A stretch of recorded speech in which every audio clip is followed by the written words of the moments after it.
Olá pessoal, bem-vindos a mais um podcast Tafo Express. Hoje teremos Nossa, chuva zoou o cabelo aqui, né? Uma chuva daí. Hoje teremos um Vultos e Sombras a respeito de um filme muito instigante.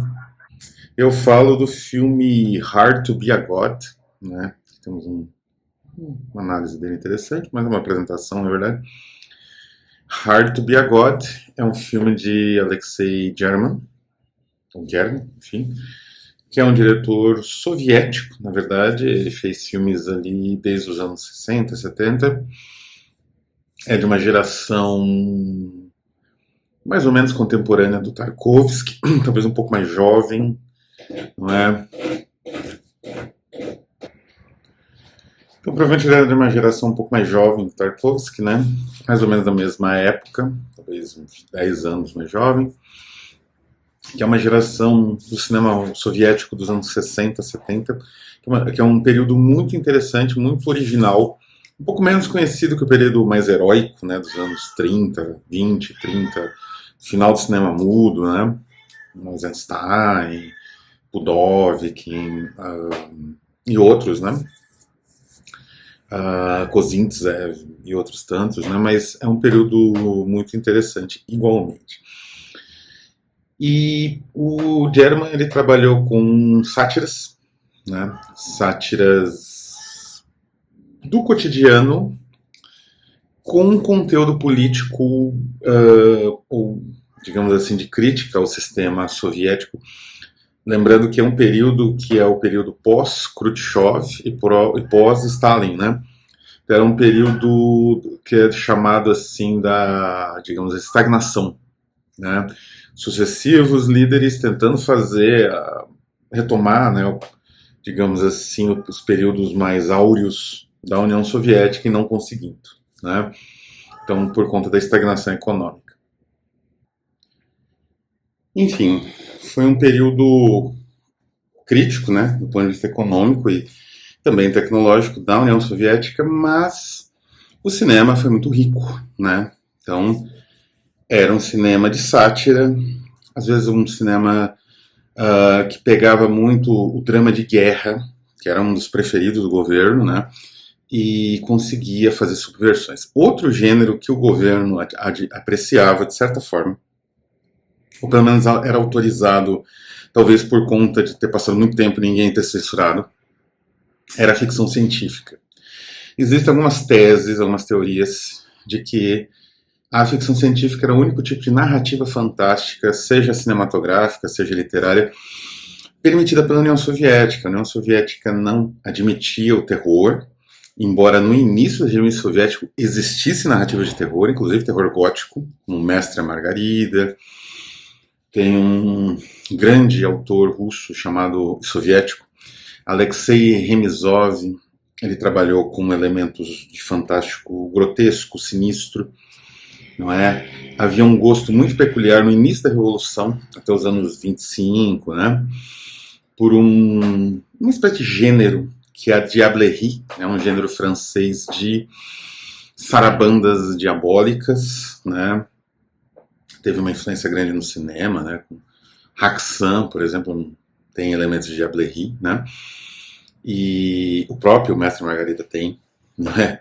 E algumas outras obras do mesmo escritor também tem, né? Então existia, de fato, um gênero fantástico de transição entre o decadentismo, o simbolismo e a literatura russa de vanguarda, os primórdios da literatura russa de vanguarda, que não sobreviveu. Literalmente não sobreviveu, porque os autores ou foram fuzilados, o Remizov foi exilado, né, se exilou na França. Alguns autores que começavam a desenvolver um fantástico muito peculiar, como o Klebinikov, morreu desassistido, né, ele era empobrecido mesmo dentro da Revolução, enfim. E isso acabou com as possibilidades de uma literatura fantástica. O cinema fantástico piorou, né? E onde que isso reaparecia? Reaparecia no escopo de algumas obras históricas que, por conta da conexão possível entre o gótico e o romance histórico, conseguiam ainda sobreviver, e no escopo da ficção científica. A ficção científica era um tipo de narrativa aceita na União Soviética porque refletiria um futuro positivo do regime, né? Curiosamente ou não, a ficção científica era um verdadeiro reservatório, né? Um verdadeiro oásis da literatura subversiva, de um tipo de literatura herética, não é? Muito calcada na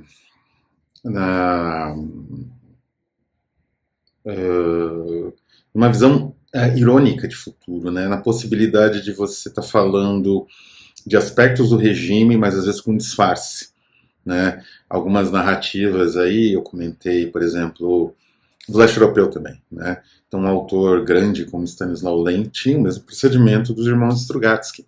Então, uma trama como investigação, eu já comentei que se passava na Inglaterra, do Stanisław Lem, a trama do piquenique ao lado da estrada, né, o Roadside Picnic, dos irmãos Strugatsky, que deve ser a obra-prima deles e provavelmente a mais subversiva de todas, se passa no que seria a espécie de Estados Unidos, né? Parece os nomes são nomes assim, anglo-saxões, né? Nomes que remetem a personagens ingleses ou americanos ou canadenses, enfim, um país que fala inglês. E isso era uma estratégia, porque aí você desviava a atenção dos sensores. Realmente então uma obra que se passa no Ocidente, descrevendo a decadência do Ocidente. Isso eles adoravam. Só que às vezes não era isso que acontecia. O leitor percebia que ele tratava ali da burocracia. Às vezes o censor também percebia um pouco. Mas era o suficiente para, né, vamos deixar passar. No cinema era mais difícil.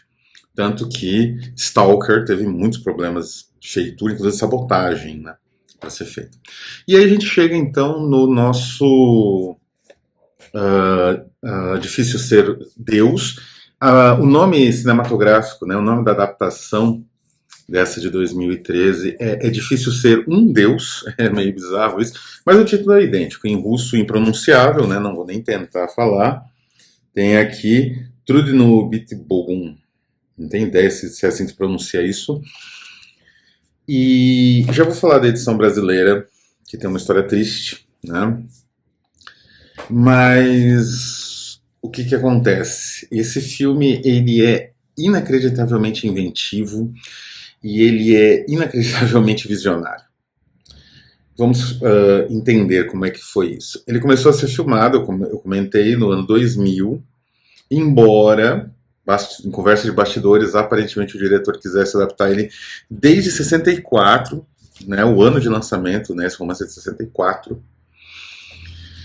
Mas era óbvio que ele sabia que uma adaptação seria problemática, né? Então ele fez um roteiro com a esposa, se não me engano, participando também o filho da produção. E aí ele começou a filmar em 2000, ou seja, depois do fim da União Soviética, né? Bem depois, aliás.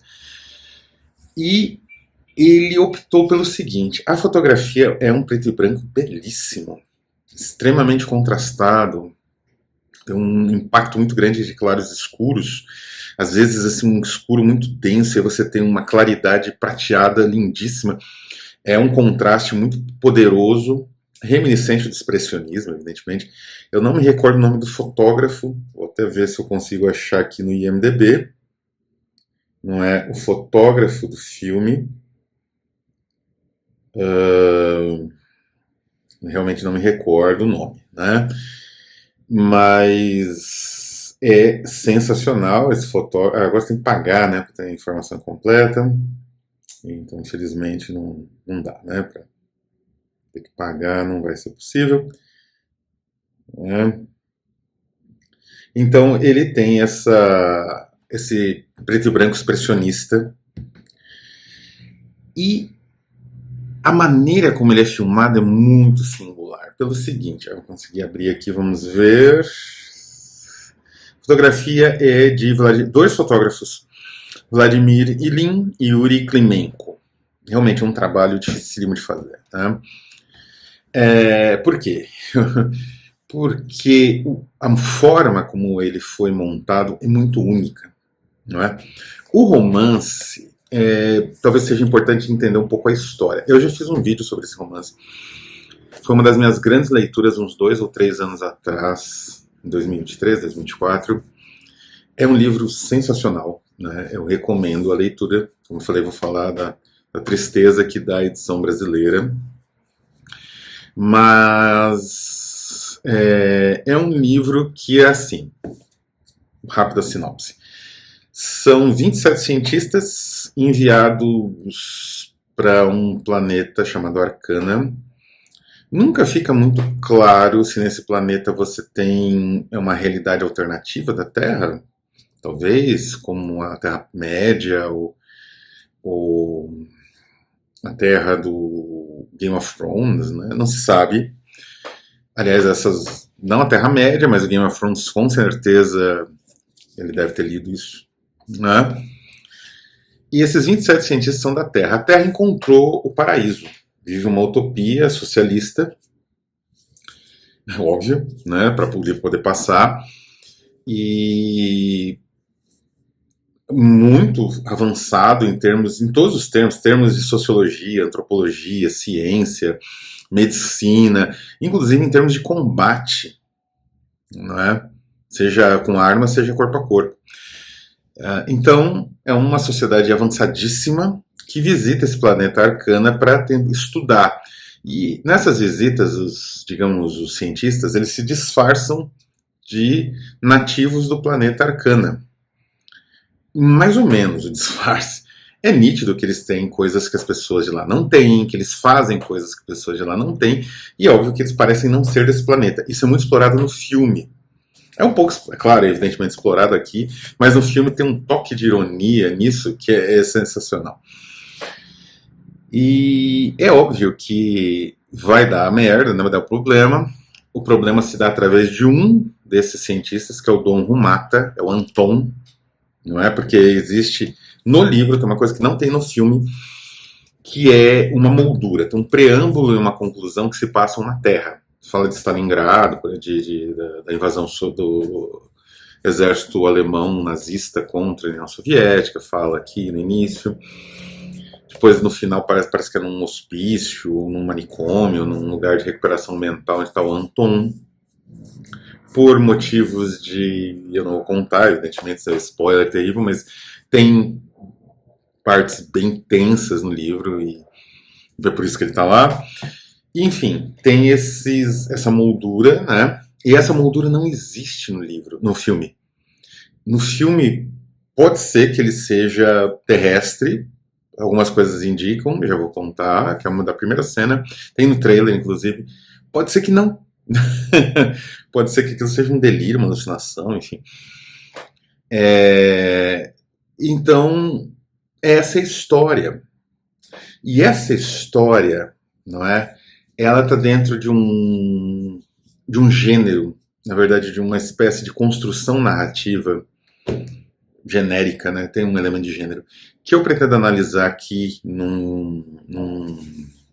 quando eu tiver mais obras em mãos, assim, um corpus maior, no nosso espeleologia, que sempre que não tem, que eu chamaria de Idade Média situada ou projetada no futuro, em homenagem ao Caetano Veloso. Né? O Caetano Veloso tem esse álbum Estrangeiro, que tem muita música comercial, né? Minha Lua Inteira virou trilha sonora da novela Tieta dos anos 80, 90. Mas é produzido por um guitarrista da No Wave, eu não lembro se agora é o Arthur Lindsay ou o Mark Ribot, né? E ele tem barulho, é um disco bem estranho, e tem essa música, Os Outros Românticos, aliás, dedicada a Nick Cave, é um disco estranho, né, do Caetano, Estrangeiro. A capa é uma homenagem ao Rei da Vela, a montagem do Teatro Oficina, né, do Rei da Vela, do Oswald de Andrade. Então é um disco diferente, né, na carreira do Caetano. Tem uns discos bons, óbvio, esse entra e é bem diferente do normal dele. E nessa música Os Outros Românticos ele fala desses outros românticos que cultuariam uma outra Idade Média situada no futuro. Isso é perfeito para designar esse gênero, né? ele existe em outras formas, em outras produções de literatura especulativa fora da Rússia, mas a Rússia se especializou, são várias obras, né? Tem o Edifício Ser Deus, tem uma que se chama Slinks, de uma descendente do Tolstói, né? Tatiana Tolstoia, né?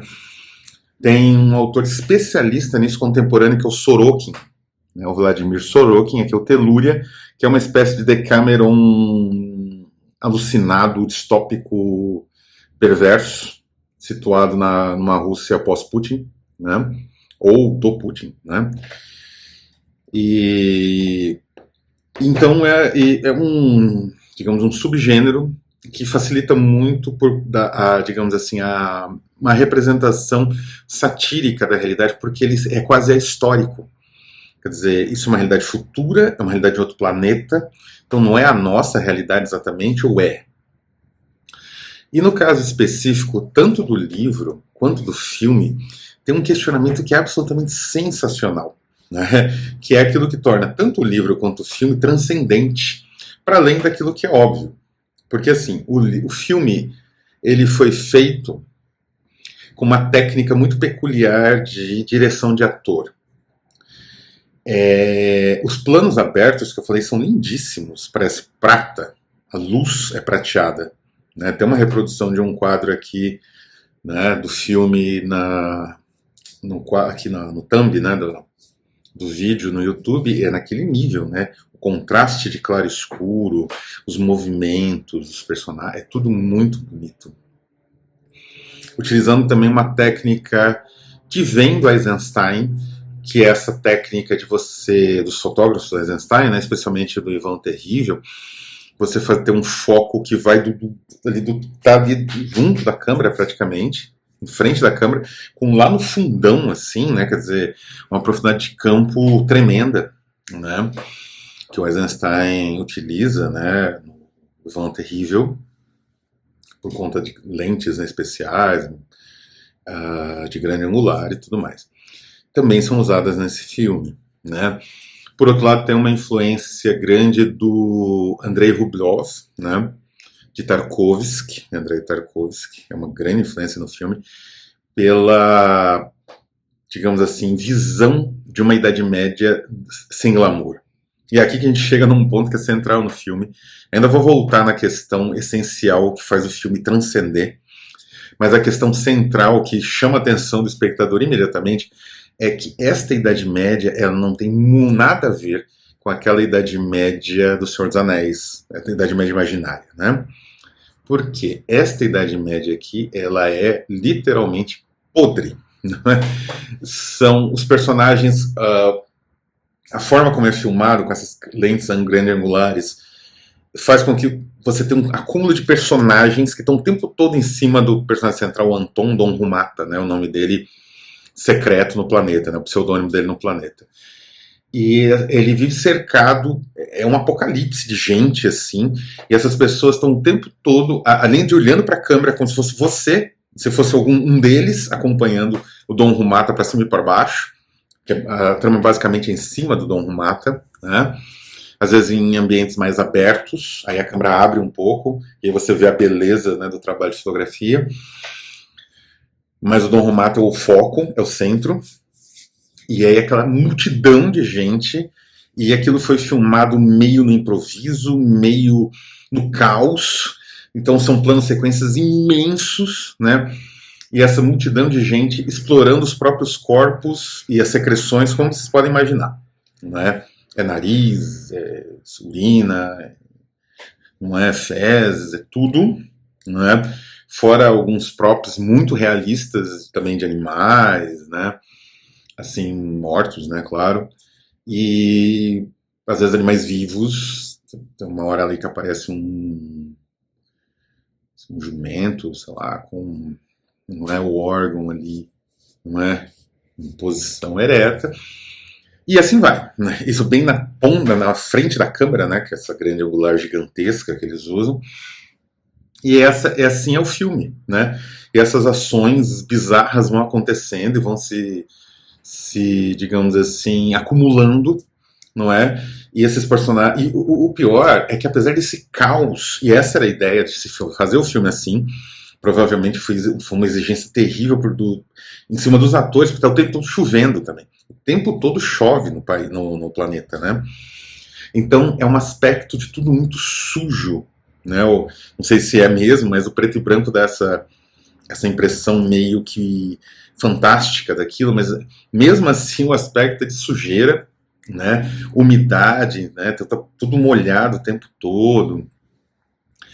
E o Dom Rumata, então, ele é esse aristocrata que percorre o país tentando entender o que está acontecendo. Tem uma hora que tem um encontro dele com os outros cientistas, talvez tivesse mais, né? Eu falei, o diretor morreu no processo de montagem do filme.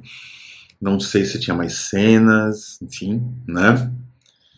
Talvez tivesse. No livro eles aparecem um pouco mais, esses cientistas terráqueos. No filme eles só aparecem uma vez, depois um deles só no final. E então esse sistema de caos faz com que cada quadro parece uma espécie de... Cada momento, cada sequência parece que você está dentro de um quadro, dentro mesmo, interagindo com os personagens dos quadros do Hieronymus Bosch. É uma sensação absolutamente fascinante, absolutamente vertiginosa, não é? E só por isso eu já aconselho o filme, que é único, é sensacional nesse ponto. Eu nunca vi um filme filmado dessa forma louca, e eu nunca vi um filme que conseguisse esse efeito boschiano, né, do Bosch.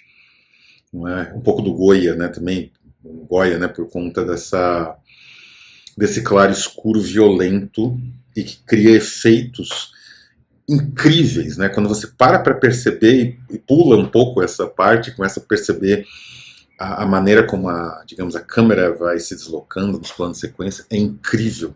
É um trabalho sensacional, tanto de direção quanto de fotografia. E, enfim, resta então a essência, né? Essa, digamos, ideia central que faz com que tanto o livro quanto o filme transcendam. E essa ideia é justamente a ideia que é bastante... No livro ela é evocada tanto no preâmbulo quanto na conclusão, que se passa no planeta Terra, como mencionei, ou numa espécie de base interplanetária, enfim, mas é com terráqueos, né? É a ideia de que pode ser, porque assim, eles não interagem, os cientistas eles evitam, não uma interação que altere aqueles seres vivendo no caos. Então a ideia é que as pessoas vivam no caos até elas mais ou menos compreenderem a lógica das coisas e abandonem o caos por livre e espontânea vontade. Eles ajudariam meio que a isso acontecer, né? Inclusive no filme é uma coisa que é muito interessante, tem no livro, mas no livro é menos, no filme é mais, é essa ideia de que não existe renascimento em Arcana, né? E esse é o grande problema. E é bem interessante isso, porque quando a gente tem um filme como, por exemplo, Senhor dos Anéis, aquilo não é bem Idade Média, não é? Não a baixa, a alta Idade Média, né? Aquilo é Renascimento. São castelos, fortalezas bem construídas, com as seteiras bem feitas, roupas de vários tecidos, bem trabalhadas. Não é aquilo que você espera da Idade Média, digamos assim. E no caso do Edifício Ser Deus, é aquela Idade Média do ano 8, do ano 10, que as pessoas estavam esperando o fim do mundo, e era um apocalipse, e as pessoas assim adoeciam de comer pão, né? Ignissacer vem da cravagem do pão, né? No pão, no trigo do pão. É uma doença terrível, pavorosa, né? Então, é essa doença que gera aqueles personagens do Hieronymus Bosch, meio aleijados, meio mutilados, né? Se arrastam pelo quadro. E esse tipo de personagem tem no filme, né? Com maquiagem, eu acho, em alguns casos, mas é assim, né? E então, talvez não exista a possibilidade do renascimento. Isso foi uma coincidência feliz. Talvez esses 20 e poucos cientistas, 27, né, eles estejam ali à toa. E o país não vai sair daquilo. Só que tanto o livro quanto o filme, eles vão além. Porque tem um personagem que é meio que seria o vilão, o antagonista, que é o Dom... Eu nunca lembro o nome dele. O Dom Rumata, né, que é o nosso herói. E ele tem uma espécie de antagonista, que é o Dom... é Dom alguma coisa. Não é? Dom Reba. Dom Reba é o antagonista. Esse Dom Reba, ele faz um plano. Eu não vou contar aqui o plano, porque é um spoiler. Esse plano tem no filme, de uma outra forma, quem assistir, que lê o livro vai entender esse plano. Ele tem no livro, de uma forma também diferente, o plano aparece, mas de qualquer forma o plano existe. Ele tem um plano. E o objetivo desse plano dele é destruir todo o pensamento, porque, de certa forma, os cientistas conseguiram, né, mesmo com essa etnologia maluca, né, de evitar um máximo, ser completamente invisível no meio ali daquela comunidade, né, ser completamente invisível, eles conseguem, de certa forma, pressionando aqui, pressionando ali, indiretamente, criar uma intelectualidade que poderia ser a base de um renascimento local daquele planeta. O Dom Reba, ele quer, e de certa forma consegue, né? Mas enfim, ele pretende fazer um retorno. Ele quer matar os intelectuais numa espécie de grande pogrom, né? E isso é incrível porque, de certa forma, e essa é a ideia de fundo, tanto do livro quanto do filme, é que a regressão, digamos assim, a destruição de um progresso espiritual, não estou nem falando do progresso material de um país, a destruição do progresso espiritual, ela pode ocorrer com mais facilidade que o próprio progresso espiritual. E é como se nesse ponto o país entrasse numa modernidade perversa ao extremo, não é? É como se o Dom Reba, com o plano dele, ele fosse quase como um líder totalitário, não é? Como um Stalin ou como um Hitler. Evidentemente, é nítida aqui a crítica aos próprios mecanismos do partido, não é? Comunista, né, russo, e essas perseguições de dissidentes políticos, né, e dissidentes intelectuais, e dissidentes artísticos, enfim, dissidentes, né. Mas é mais que isso, é um questionamento civilizacional, né? Quer dizer, será que o que temos, o pouco que temos, e é bem pouco, ao custo de, sei lá, rios e rios de sangue, oceanos de sangue, será que esse pouco que nós temos é quase que uma sorte, um acaso feliz que nunca mais vai se repetir? É um questionamento terrível, sensacional, e que eleva tanto o filme quanto o livro a um outro patamar. Além disso, o filme ele tem umas características próprias, né? A maneira como a Terra, assim, esse contato com a Terra que eu falei do preâmbulo e da conclusão, que é mais pura ficção científica, space opera, não existe no filme, mas existe uma forma. Ele tem uma forma de evocar digamos assim, a natureza terráquea, né, o Dom Rumata, que é tão sensacional. Eu não vou contar também, eu ia contar, mas não vou. Assistam o filme, vale a pena.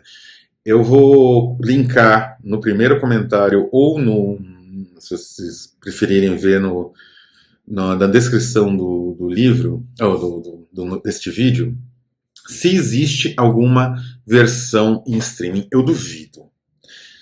Talvez o Mosfilm, né, aquela grande produtora estatal russa, tenha colocado esse filme no YouTube. Talvez. E talvez ele exista no YouTube pirata, né? Enfim.